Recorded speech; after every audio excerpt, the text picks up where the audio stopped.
Role of Stalin in world war two. Welcome to study IQ। मेरा नाम है आदेश सिंह। दोस्तों, आज की चर्चा वर्ल्ड वॉर टू में सोवियत संघ और उसके तानाशाह जोसेफ स्टालिन की भूमिका पर। ये चर्चा हम इसलिए कर रहे हैं क्योंकि द्वितीय विश्व युद्ध के बारे में हमारा जनरल परसेप्शन शायद ये है कि इस वॉर के सबसे बड़े विलन्स एडोल्फ हिटलर और उसकी नाजीवादी विचारधारा थे। लेकिन इस वॉर में हिटलर के खिलाफ लड़ रहे एलाइड पावर्स जैसे ब्रिटेन, फ्रांस, USA और सोवियत संघ की रिस्पॉन्सिबिलिटी की चर्चा कम होती है। सोवियत संघ के सपोर्टर्स और कई कम्युनिस्ट्स तो आज तक यही दावा करते हैं कि हिटलर और नाजीवाद को जड़ से उखाड़ने का काम सोवियत और जोसेफ स्टालिन ने ही किया। इस बात में सच्चाई भी है क्योंकि नाजीज के रैपिड एडवांसमेंट्स तब रुक गए जब उसने सोवियत को इन्वेड कर ईस्टर्न फ्रंट की शुरुआत की। Battle of Moscow, battle of Stalingrad और बैटल ऑफ कुर्स्क में सोवियत आर्मी के हाथों हार झेलने के बाद ही वर्ल्ड वॉर टू की पावर इक्वेशन हिटलर की एक्सिस पावर्स से शिफ्ट होकर एलाइड पावर्स की तरफ झुकी। इसलिए हिटलर की हार में सोवियत का रोल एक सच है, लेकिन यह कंप्लीट पिक्चर को नहीं दर्शाता। पूर्ण सत्य तो यह है कि वर्ल्ड वॉर टू के शुरू होने के बाद कई सालों तक स्टालिन और सोवियत संघ की पॉलिसीज ने एडोल्फ हिटलर के इरादों और हौसलों को मजबूती दी। सिर्फ सोवियत ही नहीं बल्कि ब्रिटेन और फ्रांस जैसे देशों ने भी म्यूनिक पैक्ट के तहत कुछ ऐसे ही काम किए जिसने एडोल्फ हिटलर को अपीज किया और वर्ल्ड वॉर टू को रोक पाना असंभव हो गया। लेकिन आज हम अपने डिस्कशन को स्टालिन तक इसलिए सीमित रखेंगे क्योंकि स्टालिन और सोवियत की पॉलिसीज के चलते वो इवेंट हुआ जिसने इमीडिएटली वर्ल्ड वॉर टू को ट्रिगर किया, यानी पोलैंड का इन्वेजन। जी हां, आज हम डिस्कस करेंगे कि कैसे स्टालिन की पॉलिसीज ने हिटलर को ये कॉन्फिडेंस दिया कि वो पोलैंड को इन्वेड कर सकता है। 1 सितंबर 1939 को जब हिटलर ने पोलैंड को इन्वेड किया, तब जाकर ब्रिटेन और फ्रांस ने उस पर वॉर डिक्लेयर किया और यूरोप में शुरू हुआ ये इवेंट एक ग्लोबल वॉर बनकर उभरा। इसके अलावा हम उन कारणों पर भी नजर डालेंगे जिनके चलते स्टालिन लेड सोवियत ने वॉर को कई सालों तक ज्वाइन ही नहीं किया। आखिर में हम ये भी देखेंगे कि कैसे 1941 में स्टालिन का रवैया अचानक से बदल गया और उसने सोवियत संघ को वर्ल्ड वॉर टू में झोंक दिया। कैसे सोवियत संघ के खिलाफ होते ही हिटलर और नाजीज सेटबैक्स झेलने लगे और कैसे स्टालिन ने नाजिज्म को डिस्ट्रॉय करने के लिए एक्टिव एफर्ट्स लिए। हम इस बात की चर्चा भी आज करेंगे। लेकिन सबसे पहले स्टालिन और हिटलर के कॉम्प्लेक्स रिलेशंस की कहानी का ब्रीफ इतिहास।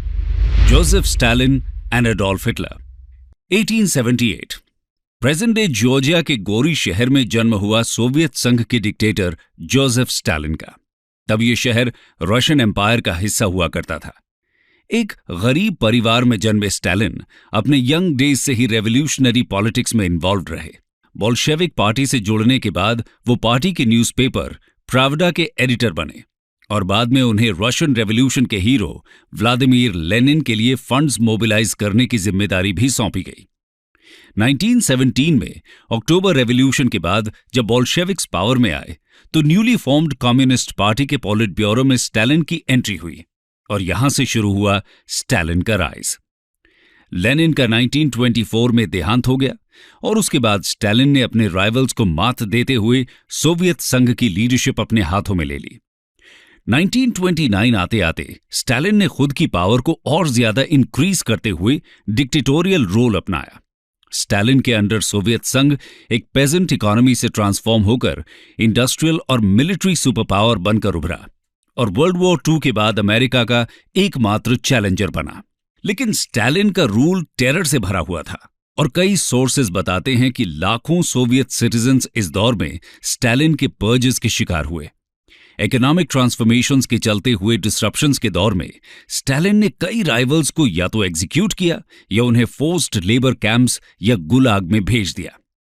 उधर जर्मनी में भी रैपिड पॉलिटिकल ट्रांसफॉर्मेशंस हो रहे थे और स्टालिन के पैरेलल एडोल्फ हिटलर के नाजीवादी और फांसीवादी विचार जर्मनी में अपने पैर पसार रहे थे। 1933 में हिटलर जर्मनी का चांसलर बना और फिर 1934 में फ्यूरर या dictator. Hitler western democratic models और सोवियत कम्युनिज्म दोनों के खिलाफ था और इसीलिए वेस्टर्न पावर्स और स्टालिन लेड सोवियत संघ उसके आइडियोलॉजिकल राइवल्स थे। खैर, हिटलर की लीडरशिप में जर्मनी भी सोवियत की तरह मिलिटरीली पावरफुल हो रहा था और वो अपने लेबेनश्राम या लिविंग स्पेस के आइडिया के चलते इंपीरियलिस्ट और एक्सपेंशनिस्ट टेंडेंसीज दिखाने लगा था। हिटलर के इंटेंशंस में वेस्टवर्ड और ईस्टवर्ड एक्सपेंशन दोनों ही थे, जिसके चलते स्टालिन, ब्रिटेन और फ्रांस सब सहमे हुए थे। इसलिए इन देशों ने एक्टिव एफर्ट्स किए ताकि वो एक कलेक्टिव सिक्योरिटी अरेंजमेंट पर पहुंच सकें टू काउंटर हिटलर। लेकिन यह आसान नहीं था, क्योंकि ब्रिटेन और फ्रांस जितना हिटलर से थ्रेटेंड फील करते थे, शायद उससे भी ज्यादा वो सोवियत से डरते थे। इसी कॉम्प्लिकेटेड पॉलिटिक्स के चलते इनिशियली ब्रिटेन और फ्रांस सोवियत के साथ जुड़ नहीं पाए। ब्रिटेन और फ्रांस कहीं ना कहीं हिटलर को सोवियत के खिलाफ एक एंटीडोट की तरह देख रहे थे, यानी वो हिटलर को यूज कर सोवियत को काउंटर करना चाहते थे। ऐसे में जब सोवियत, ब्रिटेन और फ्रांस एक कॉमन एग्रीमेंट में नहीं आ पाए, तो ब्रिटेन और फ्रांस ने मिलकर हिटलर के साथ 1938 में म्यूनिख पैक्ट साइन कर लिया। इस पैक्ट के तहत हिटलर को चेकोस्लोवाकिया के जर्मन डोमिनेटेड टेरिटरीज को एनेक्स करने की परमिशन दे दी गई। इसके बावजूद कि चेकोस्लोवाकिया के साथ ब्रिटेन और फ्रांस ने पहले ही एक अग्रीमेंट कर रखा था, इसीलिए चेक्स ने इसे म्यूनिख बिट्रेयल भी कहा और ब्रिटेन और फ्रांस पर यह आरोप लगे कि वो हिटलर को अपीज कर रहे हैं।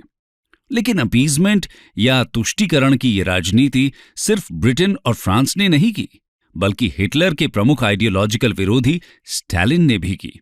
चलिए देखते हैं कैसे। Molotov Ribbentrop pact, Poland invasion and the war. दोस्तों, ब्रिटेन के म्यूनिख पैक्ट के बाद और पोलैंड इन्वेजन के एक हफ्ते पहले ही सोवियत संघ और नाज़ीज ने भी एक पैक्ट साइन कर लिया। नाम था मोलोटोव-रिबेनट्रॉप पैक्ट। कुछ सोर्सेज बताते हैं कि स्टालिन ने यह पैक्ट खुद को जर्मन अग्रेशन से बचाने के लिए और टेम्पररी पीस के लिए किया था, शायद वैसे ही जैसे वेस्टर्नर्स ने म्यूनिख पैक्ट साइन किया था। लेकिन यह पैक्ट कहीं ना कहीं वर्ल्ड वॉर II के इमीडिएट फ्लैश पॉइंट यानी पोलैंड इन्वेजन का कारण बना, क्योंकि इसने नाज़ीज की हिम्मत को बढ़ावा दिया। ऐसा इसलिए क्योंकि ऑफिशियली तो यह पैक्ट नॉन अग्रेशन अग्रीमेंट था, लेकिन न्यूरेमबर्ग ट्रायल्स में पता चला कि उसके कई सीक्रेट प्रोटोकॉल्स भी थे। इन प्रोटोकॉल्स के तहत जर्मनी और सोवियत ने ईस्टर्न यूरोप में अपने स्फीयर ऑफ इन्फ्लुएंसेस को बांट लिया था। इसके चलते ही पहले जर्मनी ने 1 सितंबर 1939 को पोलैंड को इन्वेड किया और फिर 17 सितंबर को सोवियट्स ईस्टर्न साइड से पोलैंड में घुस गए।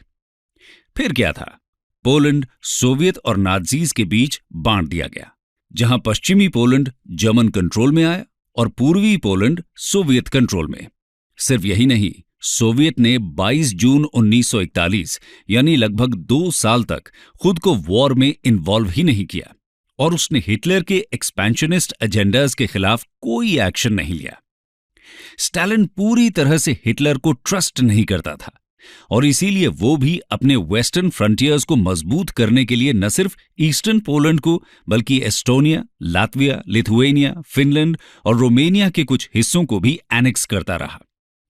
सोवियत केवल तब वॉर में इन्वॉल्व हुए जब वो खुद नाज़ीवाद और हिटलर की सनक का शिकार हुआ। 22 जून 1941 को नाज़ीज ने ईस्टर्न फ्रंट को ओपन किया और सोवियत को इन्वेड कर दिया। सोवियत इन्वेजन हिटलर की बिगेस्ट मिस्टेक साबित हुई, लेकिन स्टालिन द्वारा हिटलर का अपीजमेंट और अपने नैरो इंटरेस्ट्स के लिए ब्रिटेन, फ्रांस और सोवियत का साथ न आ पाना वर्ल्ड वॉर II के डेवस्टेशन का मेजर कारण बना। अगर ब्रिटेन, फ्रांस और सोवियत एक कॉमन सिक्योरिटी अरेंजमेंट के तहत हिटलर का अपीजमेंट रोक देते, तो शायद हिटलर अपने एक्सपेंशनिस्ट पॉलिसीज को उस हिसाब से कैरी आउट नहीं कर पाता जैसा उसने किया। शायद लाखों जूस की हत्या भी अवॉइड हो जाती, लेकिन यह हुआ नहीं। खैर, अब बात करते हैं कुछ और कारणों की जिनके चलते स्टालिन ने हिटलर पर 1941 तक अटैक नहीं किया। Why Stalin didn't attack Hitler? दोस्तों, स्टालिन द्वारा हिटलर पर अटैक न करना मॉरल ग्राउंड्स पर गलत दिखता है, लेकिन सोवियत के हिसाब से वो एक प्रैग्मेटिक मूव था। हिस्टोरिकली देखा जाए तो दुनिया में कोई भी देश किसी राइवल देश के साथ तब तक वॉर में इन्वॉल्व नहीं होता जब तक उसके खुद के इंटरेस्ट्स या नेशनल सिक्योरिटी खतरे में न पड़ जाए। मोलोटोव-रिबेनट्रॉप पैक्ट के बाद से सोवियत कहीं ना कहीं अश्योर्ड थे कि हिटलर उन पर अटैक नहीं करेगा। ऊपर से हिटलर सोवियत के राइवल्स यानी ब्रिटेन और फ्रांस को कमजोर कर रहा था, इसलिए यह स्टालिन के लिए एक विन विन सिचुएशन थी। इसके अलावा जब तक नाज़ीज इकोनॉमिकली पावरफुल थे तब तक वो ब्रिटेन और फ्रांस को ही काउंटर करने में इन्वॉल्व रहे, लेकिन जैसे जैसे वॉर एक्सपेंडिचर बढ़ा और नाज़ीज के रिसोर्सेज कम पड़ने लगे, वैसे वैसे वो एक्सपेंशन को लेकर और डेस्परेट होते गए। नाज़ीज का एम था कि वो वेस्टर्न रशिया को इन्वेड कर वहां के लोगों को स्लेवरी में झोंकें और अपने वॉर एफर्ट्स को और मजबूत करें। साथ में वो कॉकसस के ऑयल रिजर्व्स और रशिया के एग्रीकल्चरल फील्ड्स पर भी अपना कंट्रोल इस्टेब्लिश करना चाहते थे, और इसीलिए नाज़ीज ने ऑपरेशन बारबरोसा के तहत सोवियत को इन्वेड किया। जैसे ही इन्वेजन हुआ, सोवियत नेशनल सिक्योरिटी और सर्वाइवल जैसे थ्रेट्स फेस करने लगा और सोवियत के लिए वॉर एक मजबूरी बन गई। इसके अलावा सोवियत संघ एक न्यूली एस्टैब्लिश्ड स्टेट था जो अपने रेडिकल इकोनॉमिक पॉलिसीज के चलते इनिशियली कई प्रॉब्लम्स झेल रहा था, both economic and political. Stalin अपने पॉलिटिकल ओपोनेंट्स को डिस्ट्रॉय करने में बिजी था। ऐसे में सोवियत हिटलर के साथ एक फुल स्केल वॉर के लिए अनप्रिपेयर्ड था। इसीलिए स्टालिन ने मोलोटोव-रिबेनट्रॉप पैक्ट के तहत इंश्योर किया कि वो पहले सोवियत की इकोनॉमी और मिलिट्री इंडस्ट्रियल कॉम्प्लेक्स को और पावरफुल बनाए और बाद में हिटलर के थ्रेट के साथ डील करे। इसीलिए कुछ एक्सपर्ट्स मानते हैं कि सोवियत द्वारा हिटलर पर अटैक न करना एक वेल थॉट आउट टैक्टिक का नतीजा हो सकता है। इसीलिए उसने इनिशियली हिटलर को अटैक नहीं किया। उसने टाइम बाय कर पहले अपनी मिलिट्री और इकोनॉमी को वॉर के लिए रेडी किया, लेकिन अपने घमंड में चूर हिटलर गलती कर बैठा और उसने सोवियत को इन्वेड किया, और अब स्टालिन लेड सोवियत पूरी तरह से एलाइड पावर्स के साइड में आ गया। सोवियत के पास अब कोई ऑप्शन नहीं बचा और वो पूरी ताकत से नाज़ीज को डिफीट करना चाहता था। चलिए देखते हैं कैसे। Stalin and crushing defeat of Nazis. दोस्तों, सालों के अपीजमेंट के बाद अब सोवियत पर नाज़ी थ्रेट हावी होने लगा था और वॉर को लेकर सोवियत की प्रिपेयर्डनेस कमजोर दिख रही थी। इनिशियली नाज़ीज के ब्लिट्जक्रीग ऑफेंसिव के सामने सोवियट्स बैकफुट पर थे और जर्मन्स रैपिडली सोवियत टेरिटरी में घुसने लगे। निकिता क्रुश्चेव ने बाद में यह दावा किया कि नाज़ी अटैक के चलते तो इनिशियली स्टालिन शॉक था और टेम्परेरीली इनएक्टिव मोड में चला गया था, लेकिन जल्दी ही उसने कम बैक किया और पब्लिक और सोल्जर्स में मोटिवेशन इंड्यूस करने के लिए उसने खुद को सोवियत आर्मी का supreme commander in chief declare कर दिया। कहते हैं कि जब जर्मन्स 1941 में मॉस्को में घुसे तब स्टालिन कैपिटल में रहकर पर्सनली काउंटर ऑफेंसिव स्ट्रैटेजीज बना रहा था। फाइनली बैटल ऑफ मॉस्को में नाज़ीज की हार हुई।